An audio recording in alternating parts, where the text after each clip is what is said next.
Herkese merhabalar. Bugün sizlere Van Gogh'un Badem Çiçekleri tablosunu yapacağım.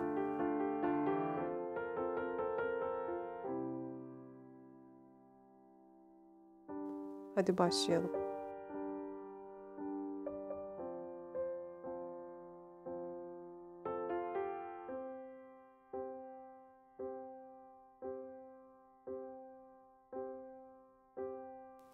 Öncelikle mavi, beyaz ve siyah renkleri karıştırarak mavinin bir tonunu elde etmeye çalışıyorum.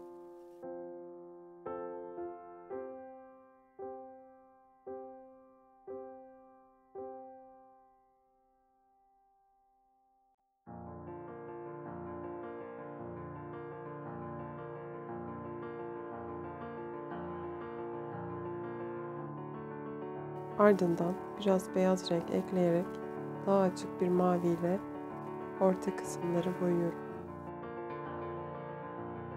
Van Gogh, akıl hastanesinde kaldığı dönemde kendini iyi hissetmeye başlar.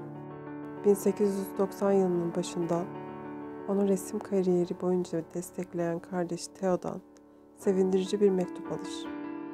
Kardeşinin bir oğlu olmuştur ve adını Vincent koymuşlardır. Van Gogh, 20 Şubat 1890'da annesine yazdığı bir mektupta Theo'nun oğlu için bir resim yapmaya başladığını söyler. Ve şöyle der: Theo'nun oğlu için bir resim yapmaya başladım. Yatak odalarının duvarına asmaları için arkasında mavi bir gökyüzü ile uzun badem ağaçları var. Daha sonra kardeş Theo'ya yazdığı mektupta ise şöyle der: Çalışmalarım iyi gidiyor. Çiçekli dalların sonuncusu. Göreceksin ki üzerinde en sabırla çalıştığım, en sakin ve nazik dokunuşlarla resmettiğim en iyi işim bu, diye yazar.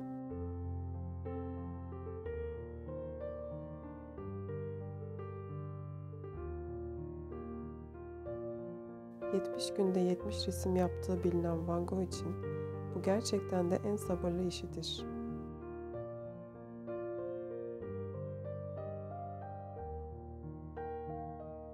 Ruhunu kaybetmeyen nadir sanatkarlardan olsa da ruh sağlığıyla sorunlar yaşayan Van Gogh, Arles'teki bahçesinde yetişen şeftali, kayısı ve erik ağaçlarını uzun uzun seyrederek kendine bir çeşit terapi uyguluyordu.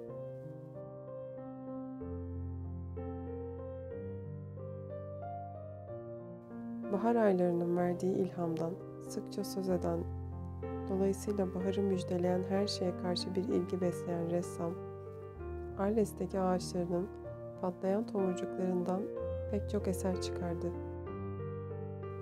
Bunlardan birkaçını sol tarafta görebilirsiniz.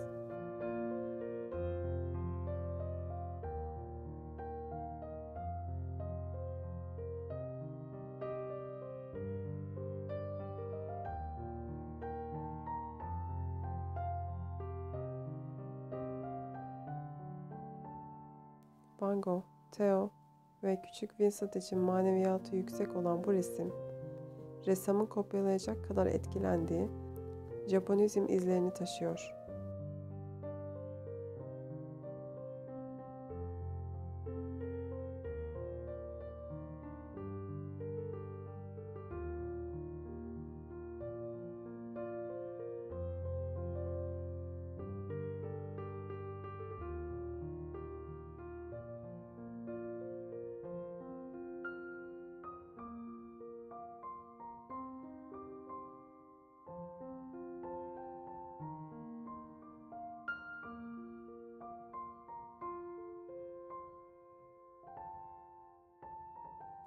Eserde gövdesinin üst kısmında dallarının bir kısmına dek yalnızca bir parçası resmedilen badem ağacı, çiçek açmış tomurcuklarıyla baharı müjdeliyor.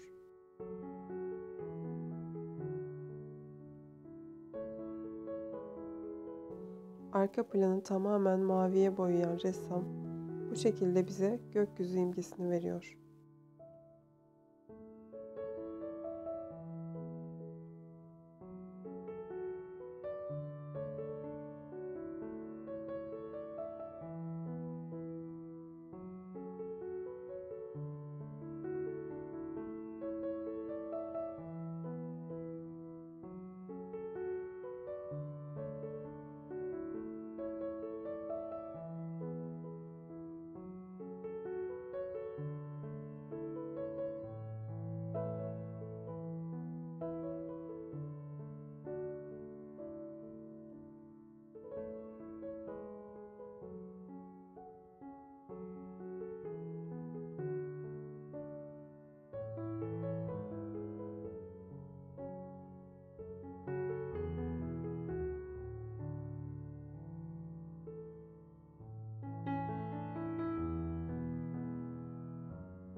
Van Gogh resmi bitirdiğinde resmi kendi teslim etmek ister ve Paris'e ailesinin yanına gider. Önce resmi piyanonun üstüne asarlar. Van Gogh onun yatak odasına asılmasını ister.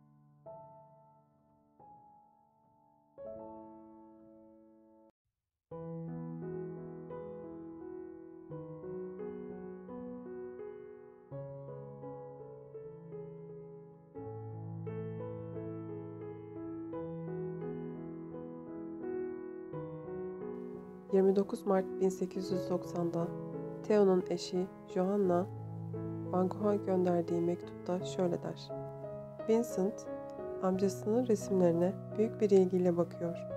Özellikle de yatağının başucunda asılı duran çiçek açmış ağaç onu büyülüyor.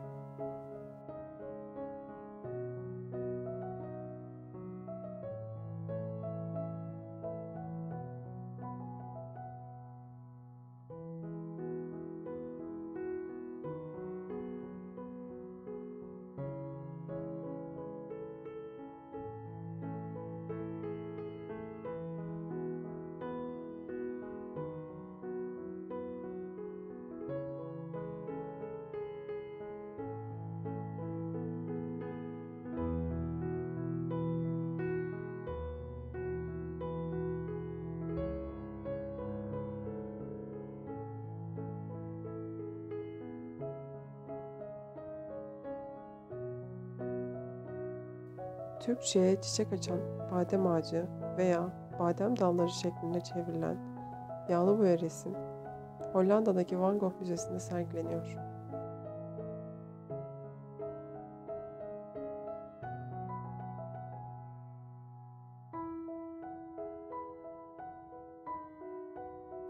Videoyu beğendiyseniz beğen butonuna tıklamayı ve kanalıma abone olmayı unutmayın.